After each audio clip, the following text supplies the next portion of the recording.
एक x is equal to 2 के, y is equal to -3 और z बराबर है -5 के, then value of 3x - 4y - z is 23। सवाल number 2, in right triangle, if one side is 5 centimeter and other is 12 centimeter, hypotenuse will be 13 centimeter। Answer.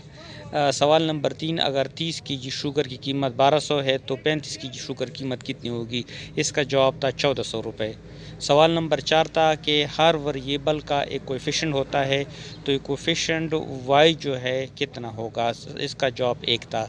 सवाल number 5 था कि एक prime number जो है वो नेचुरल नंबर होगा, तो वो तब होगा जब वो एग्जैक्टली उसके 2 फैक्टर हों। सवाल नंबर 6 था, distance covered by wave in 1 second में कितना फासला तय करती है? वो वेलोसिटी ऑफ वेव कहलाती है। इसका जवाब था। सवाल नंबर 7 था, मैगेलेनिक क्लाउड गैलेक्सीज की कौन सी टाइप है? इसका जवाब था इरेगुलर। सवाल नंबर 8 था, फ्लेम जो कटिंग और वेल्डिंग मेटल में इस्तेमाल होता है उसको ऑक्सीसिटाइलिन फ्लेम कहते हैं। सवाल नंबर 9 तक रिफ्रैक्टिव इंडेक्स ग्लास का 1/5 से